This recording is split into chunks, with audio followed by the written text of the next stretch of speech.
Radzi and Alison here for day number 3 of Off the Rail Party Poker Mosconi Cup 2020. And what a day it was yesterday. Genuinely unbelievable, and here's everything you need to know. Leading 3-2 overnight, Europe extended their Party Poker Mosconi Cup advantage early on day 2 as Jason Shaw beat Shane Van Boening in a hill thriller of a fans' choice match.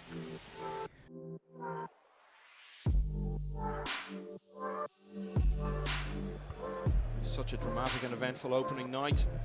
More of the same is what we were hoping for this evening. We've got it in this opening match. Good match to watch. Disappointing loss for Shane, but you know, got to give Jason props. I mean, he did play well. Jason is a sure thing. Shane Van Boening has lost the fans' choice match for the 3rd year in a row. Shaw stayed at the table and again helped see Europe to victory in a deciding rack, this time alongside Killer Filler, as Europe's Fire and Fire pairing saw off Woodward and Robinson.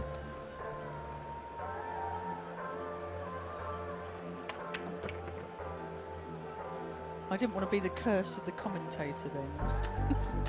Happens to everyone, Alison. Oh, we're taking nothing for granted.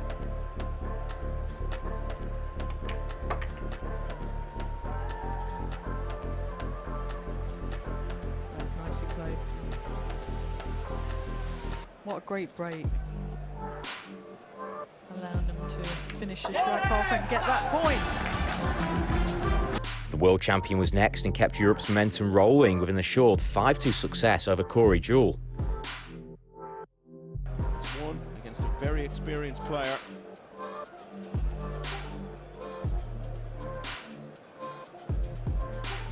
Really, he's looked more assured and composed than any of the older and more experienced players we've seen over the last day and a half.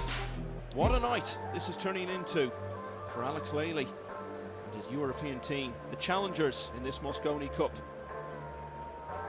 looking to avert an American three-peat.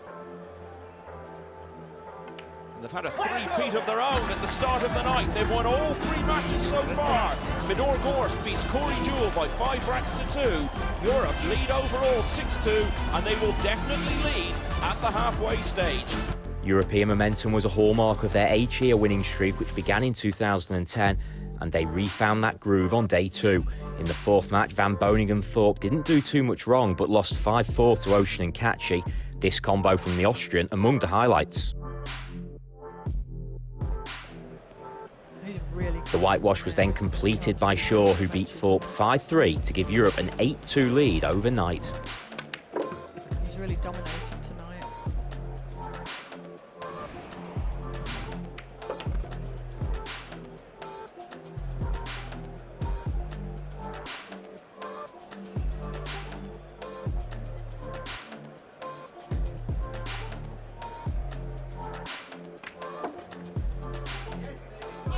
That was a nice stroke on the ball there too, look at that. Well, increasing the lead.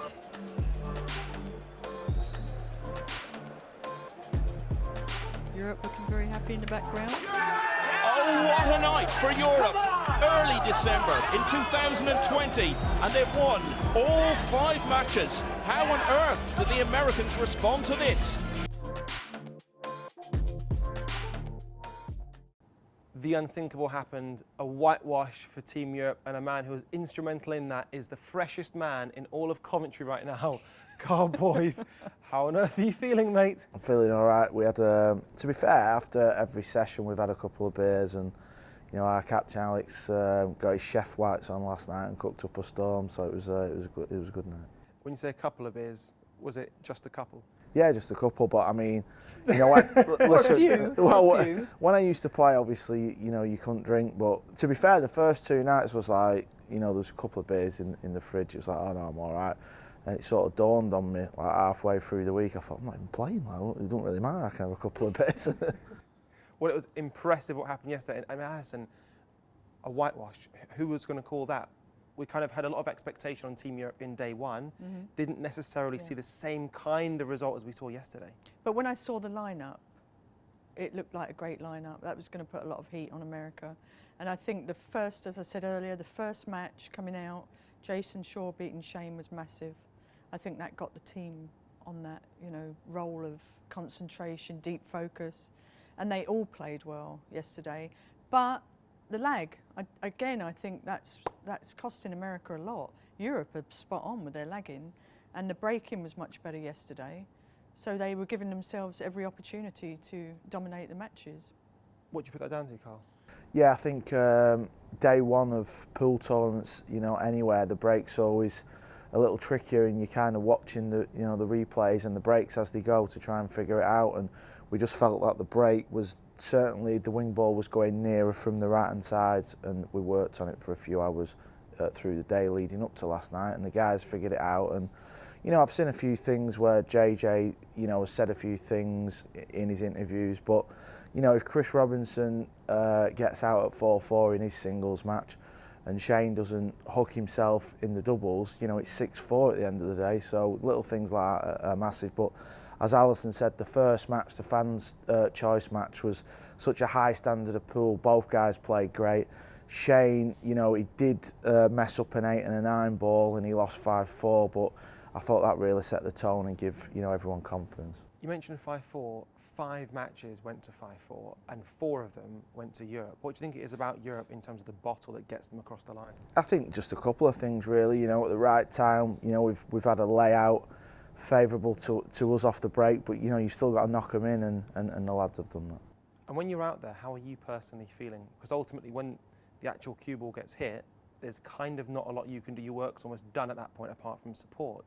So how are you actually feeling then? Yeah, I mean, I was surprised how nervous I actually am sat watching, because obviously I've played in the event before, and you can be upstairs not really watching because you're getting ready for your match, but now you're sat on the sidelines and you're kind of just thinking, oh, I hope he knocks this ball in, and you're praying he gets good position and all this. But obviously yesterday everything just fell our way.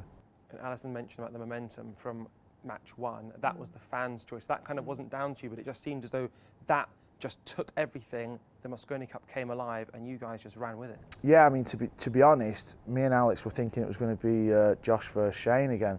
We knew Jason, you know, of course he had an outside chance, and Josh was not really played much this year. He's not played his singles match yet. He's obviously going to be playing the 5th singles match, and we just felt Jason was the fastest out of all the guys to get up to speed with the table, and his touch looked really good. So we was actually thinking, well, that's not a bad result, even though we know how, you know, great Joshua is. But just the fact that he looked the most settled, because day one was a bit of a car crash for everybody, really. Well, Alison and I were looking at the number of racks that took place, and in terms of those numbers, and it actually isn't necessarily a reflection of the scoreline. It isn't sort of an 8-2. It isn't that differential of 4-1. It's about 4-3. But you guys, it's still to the good. So it's whatever you're doing, it's working. Yeah, I just think, you know, as I said, that, you know, when you look back at, I mean, obviously it's not over, it's 8-2, but when you look back at the matches, there's a few things, if it don't quite go that way, as I said, with Chris and Shane in the doubles, and even Shane in the fans pick match, you know, when he misses the long 9, he loses 5-4. So, you know, it could be a lot different. And Alison, we've spoken about this almost as though it's a foregone conclusion that Europe are going to win this, but America, they've still got their eye on the prize. You've still got to come out fighting like soldiers in a war, and they've got to really take the good from yesterday. They were so close on many points, and then just build on that, not look at the negatives of the scoreline. Don't think about the scoreline. Just make sure you're winning the lag, getting that first break, and doing your business. That's what you're here for. Body language seems crucial, because in the final match, we saw America, who came out actually, funnily enough, on their own to the table, but the body language kind of actually said, I've come here to win. And then Billy goes 2 up, it wasn't to be, but there seems like an element of that belief is actually still there. I think so. I mean, and Billy was probably the best player out there at the end to play that match, because he is a warrior, he is passionate and brings a force to the team. One observation would be that Shane looked very deflated. Every time you got the camera on him sitting in the chair, he started to deflate after about midway through the session. And when Shane goes, that's like a card falling over. Yeah. So that was tough, I think. But it was an uphill battle yesterday, because Europe were playing too well. Carl, about 72 hours ago, you guys were sat on 2 sofas there. There was a bit of banter going back and forth for the press conference. Your opposite number, Joey, a little bit of banter there. What do you make of his performance so far? Yeah, I think, you know, he brings a lot to Team USA, a different approach. He works out a lot, we know that. But at the end of the day, you know, it's all fun and games, and you know, it's not just a pool tournament; it's a show, and you know, I like to show off, basically. And talking about that, you've also been in comms. How have you enjoyed commentary? Yeah, well, to be fair, before I got asked to be vice captain, I'd sort of stopped playing, and I was doing more commentary work. Emily had asked me to, you know, come to a few of the events, and I enjoyed doing that.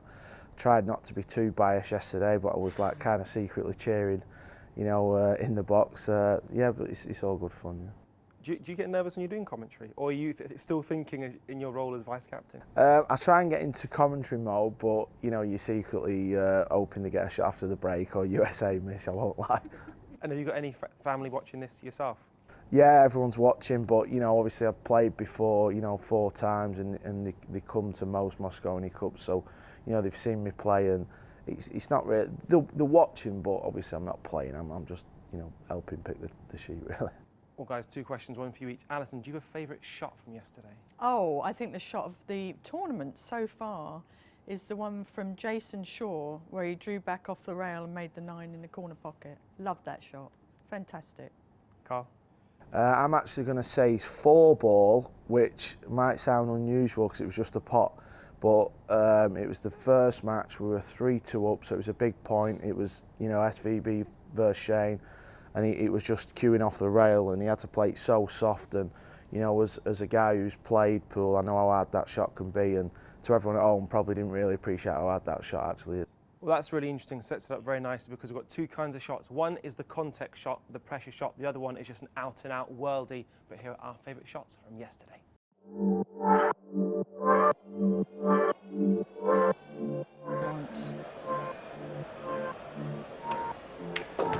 Wow. We cued that, didn't we?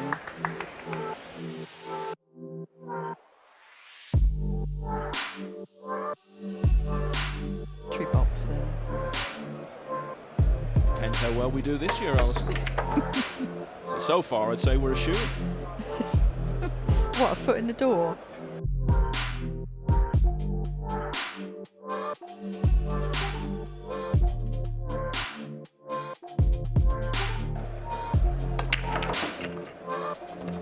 Oh, wow, look at that.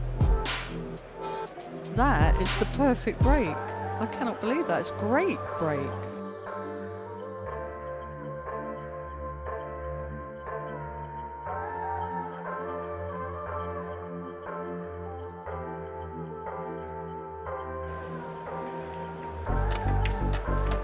Just like that. What a shot.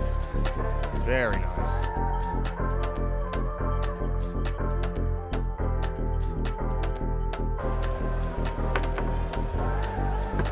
I'll tell you what, that's a fabulous shot, that.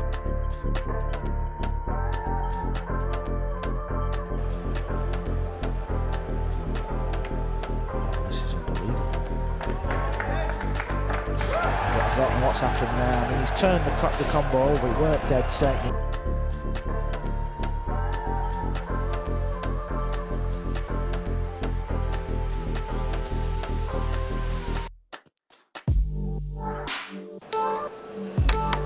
It's a great shot, look at that.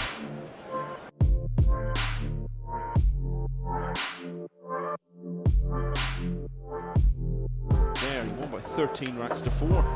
What a shot. I had a feeling he was going to make that.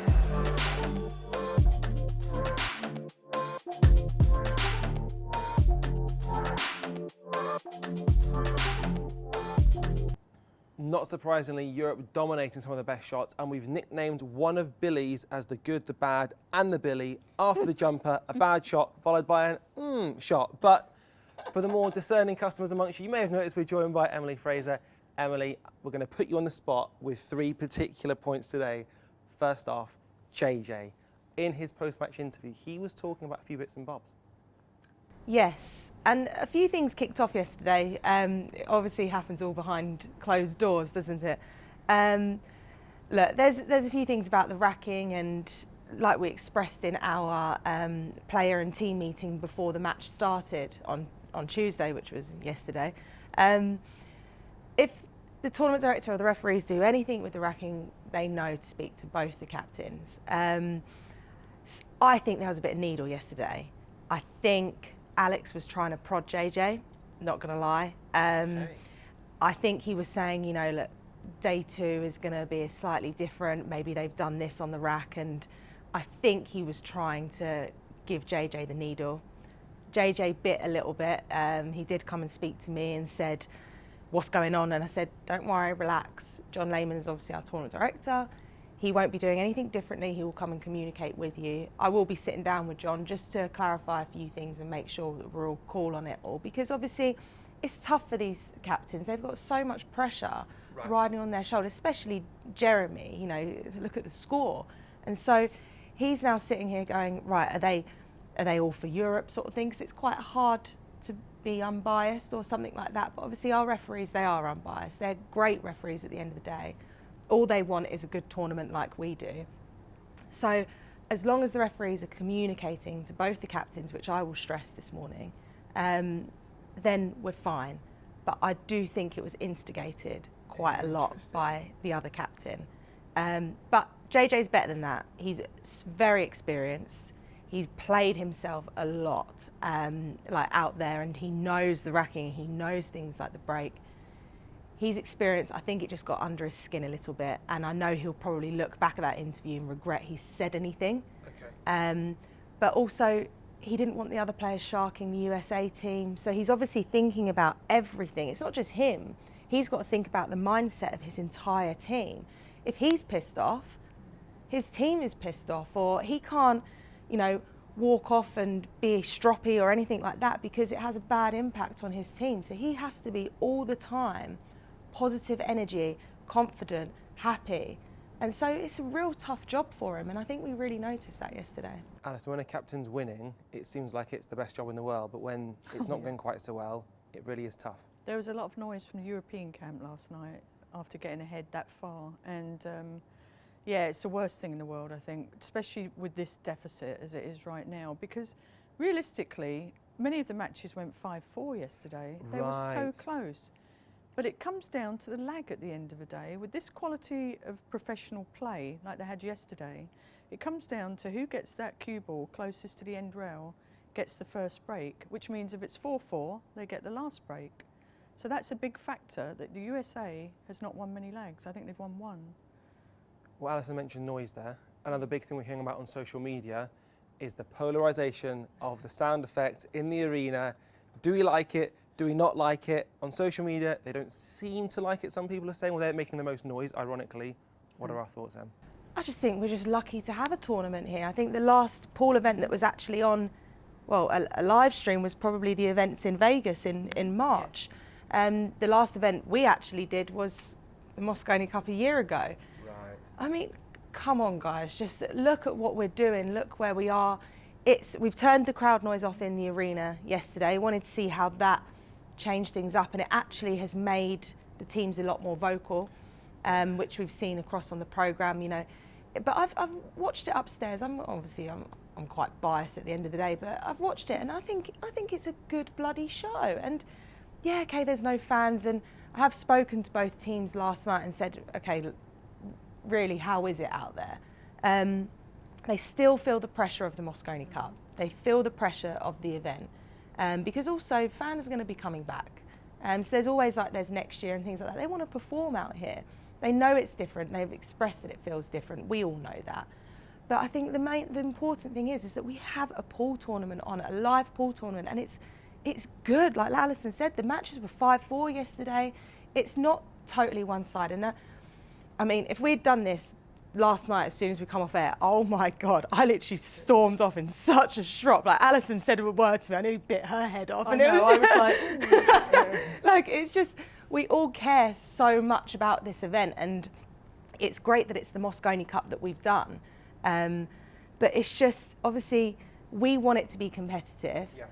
It is still competitive. Team USA is still in it. There obviously are a few players that aren't in it as much as the others, but you know, Billy, the last match last night, played with his heart on his sleeve as such, and it's good to see, and that's a great tournament. So I did storm off, and I thought, And I went to my room and I was like, no, do you know what? It's fine. I put like trackies and a hoodie and come back out. Went and saw Team Europe.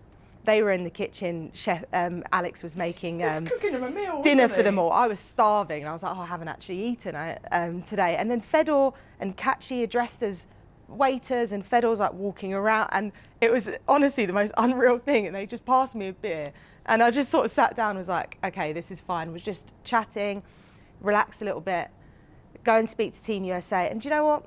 They're okay, Team USA. And I sat down with JJ for a little bit. They're in this still. And I went to bed last night a lot more confident on what is going to happen today. It's not a repeat of what we've been seeing, you know, a couple of years back. They are still in it. Look, Europe played strong yesterday, and I will hold my hands up 100%. Jason Shaw played like an absolute god yesterday, and maybe he's buzzing off of not having a crowd there. I don't know. I think he actually saw my interview yesterday and it gave him more motivation to go out there and prove me wrong. But look, he played well, and absolutely hats off to him, because he's a true, you know, he's a great player. He's a warrior. He is an absolute warrior, and he's so strong. That team is strong. I have to say though, he said to me, part of the reason he's played so well is what you've done to him. He said, said a few things to me, and I thought, is that right? Okay then. There you go. That's why I'm here. Like, I feel like I said yesterday, I'm going in between the two camps. I'm like this. I played a rack against Corey yesterday, last night on the practice table, and he was like, right, just hit it like this. And he was all technical. I was like, Corey, I've got no idea what you're saying to me. You've got to simplify it down. And like, Corey is such an experienced player. He just lacks a bit of confidence, and obviously, like Alison touched on it, on the lag and things like that. JJ is fully aware of that, and it's got to be something that they need to work on. But I think there's events in Europe where they actually just play the lag, don't they? Isn't it just like Europe are so strong on the actual? No, well, I know Mark Wilson at Lindenwood University used to focus with his students on a lag. They'd have lag competitions, so they were purely practicing that. And he said, always make sure you hit this rail, because otherwise you're going to come up really short. So he's big on the focus of that. He was a captain a few years ago for the Mosconi Cup. So it's very important, that first shot. But it's tough to come out when you're nervous. Mm-hmm. Sometimes you'd have a crowd in normal times, we don't hear, but regardless, that sense of intensity, your first contact with the ball can determine the rest of the match. Absolutely. At this level, it does determine the rest of the match, because the first match yesterday was a masterclass. It had everything. With Shane and Jason, they played phenomenal pool. So opposite to the day before, where there were massive mistakes made by both teams. So the disparity in frames first day was only 4, I think, whereas yesterday it showed they were breaking much better. There wasn't a dry break in that match. So it was really offensive with great safety play. Mm-hmm. It was an amazing match that could have gone either way, and that is about momentum then. And the momentum just carried on. Can I ask you a question about JJ? Because we speak pragmatically about what he can and cannot do. Would this potentially affect his employment next year? Because if I'm a captain, I'm thinking, I want to be back again. I want to be back when there are crowds. Is that in the back of his mind, that little pursed lip that it says to me? I'm waiting for this one. I'm waiting for this one. Oh goodness, what a great question, Radzi. You got me with that one. I think JJ has proven this year that he is a great captain. Yes, he is, yeah. He's also, I think, I saw a lot of the work he did when he was vice captain. So for me personally, I've seen the impact he has on those American teammates. I see the passion in him upstairs, you know, like what happened yesterday. He hasn't given up. And I think that's why I try and spend some time in the practice rooms, because you see what the captains are doing. JJ, I got a little bit frustrated yesterday, the last match of the evening. I think Billy walked out without any of his teammates there. There was a miscommunication between everyone. I think JJ thought Joey was down there and vice versa. Skylar ran to the loo and things like that. And I said to them, that's not fair, it's not on. If I was walking out in the last match of the evening, you're 4-0 down, teammates should be there cheering you on. It looked like they'd given up. It was a total miscommunication. And I pulled them aside for it, because they should be, you know, bigging each other up. So, but they are there for one another. But I do think, I'm not coming away from your question, I do think that JJ is a very good captain for Team USA. I think they're a different kettle of fish now. They don't need like a Johan vibe that they did a couple of years ago. It's just, they've had, I'm not making excuses for them, but they've had a couple of tough draws with the COVID situation, obviously with Justin Bergman. That obviously, you know, threw them off game. I wonder what would have happened to Team Europe if that had happened to one of their players, and say Niels Vian came in. So not making excuses, and that's one thing JJ keeps saying to me. Anytime he speaks to me, he goes, no excuses, this is what it is. I think he's a great captain. I think a result won't affect anything for next year, because I think he's proven that he can do what he needs to do. Obviously the pressure's on a little bit. I would like it to be competitive. I mean, if it goes all completely tits up, then we might come in and captain for next year. Or we might bring Cole Boyes in to captain or something, because I don't even know what he does for Team Europe vice captain. It works. He's a zookeeper. Exactly. So essentially what you're saying is, it's not just about what happens on the table, but what you're seeing off it is what determines the potential captaincy role, in case anyone's thinking online, you need to make changes like you perhaps would do in football, where you go, get the manager out. This isn't like that at all. No, and he's constantly backstage, he's constantly communicating with them, and there's always someone at the table, he's always with them. And I know I teased sort of Joey in the press conference about it. I was a bit unsure what Joey was going to bring to the table for Team USA, but I've spoken to all the players individually, and they all say, no, Joey brings something different, because... Workout tips. Well, except from workout tips. But he grew up around the game, and he's got like this mentality. I think it's even, we make fun of the working out, but it's that positive mentality, and it's good for the team. I think we say, like, Billy pumps them all up and stuff, but you've also got that in Joey. And I think Joey and Jeremy is working very nicely together. There's nothing to say that if obviously it all goes a bit pear-shaped this year, that maybe it's a different vice-captain job, who knows. There is a lot of stuff going on backstage. I think JJ is the one to do it. I have a lot of faith in him. Ask me again on Friday and I might tell you something totally different. I have a question. Does the captain choose their vice-captain? Yes, effectively they do. I mean, if he turned around and said, oh, I'd like Radzi to vice-captain, then obviously we step in and say... Could be a job, right? Yes, I'm up for it. I'd be all for it. But obviously it's his team at the end of the day. Yeah. If JJ turned around and said, and I said, no, you need this as a vice-captain, and he's not too happy working with that, we're not going to get the best out of Jeremy. Yeah, of course. So it's their team, who they want, and you know, Alex obviously wanted the likes of Cole as a vice-captain, and we didn't do anything unless both of those captains were happy. Yes. Also, they don't want to come back and they turn around and say, well, we lost because you told us you need this vice-captain. Right, yeah. So it's their team at the end of the day. Their choice. Yeah. Well, essentially, it's all to do for Team USA, but it can be done. Could we see a response of a whitewash again, as we saw with Team Europe 24 hours ago? You can find out 6:30 on Sky Sports Mix and on DAZN. Be there or miss out.